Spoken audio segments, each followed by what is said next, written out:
Yo, yo, what's good, YouTube? It's your boy, Lawless. Alright, back with another one. So again, we're dealing with the whole exceptions to like warrants, or search warrants. I think we did search incident to lawful arrest before. Um, and this is the heart of the whole spaces thing, so onto the P, which is plain view.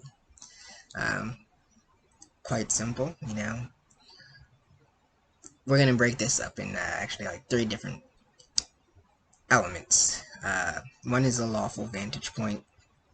Next is the lawful access. And third is immediately apparent.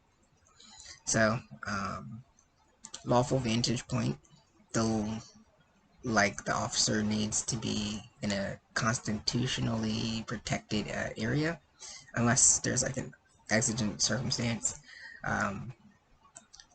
So basically, like if you're on a public thoroughfare, a highway, whatever you want to call it, a street, uh, that would be like a lawful vantage point. But like, if you're inside somebody's house, that's probably not a lawful vantage point, but there's always exceptions to the rules, because that's the law. They like to give you a nice big rule just to poke holes in it. Lawful access.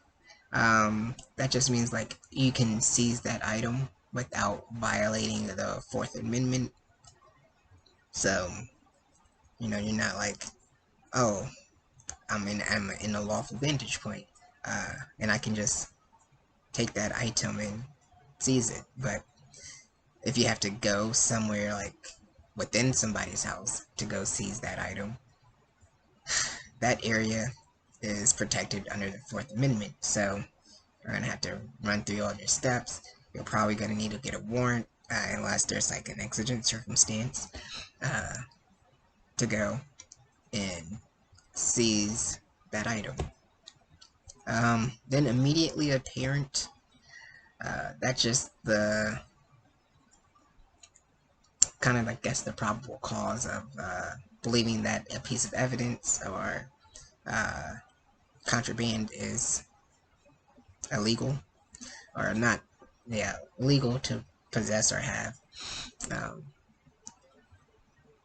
So basically, if you're like looking, say if you're like looking into someone's car and you see um, uh, some green stuff, kind of,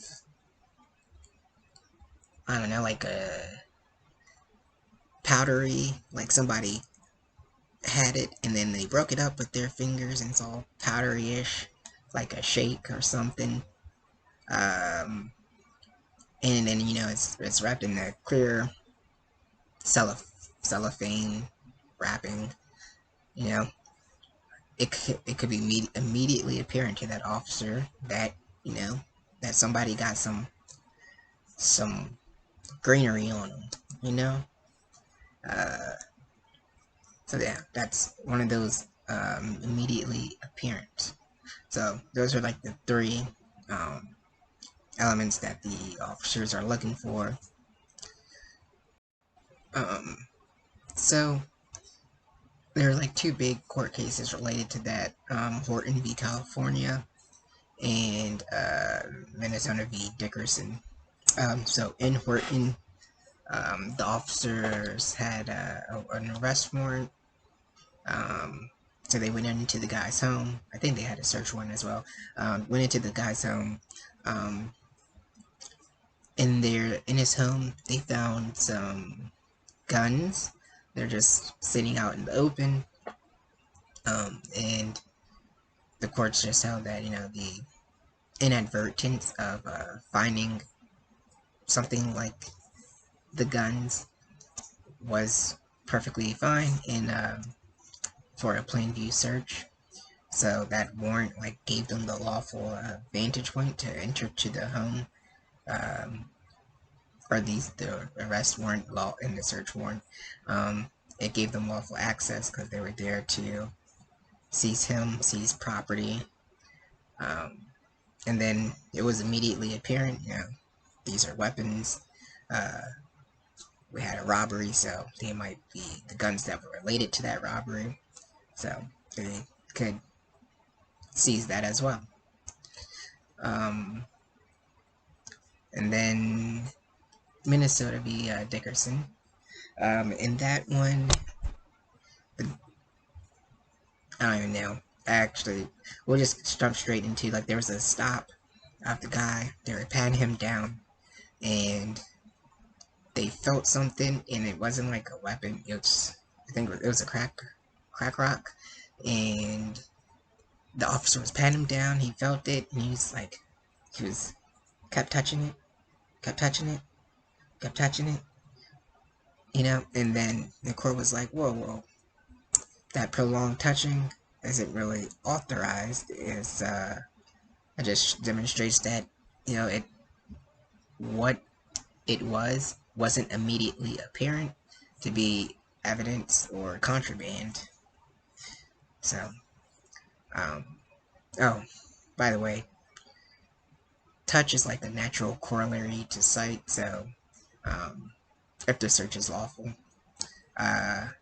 So in the Terry stop, if you have reasonable suspicion to stop somebody and do a little pat down, your touch can work with you to make finding something as plain view. But that's all for that. Thanks and peace.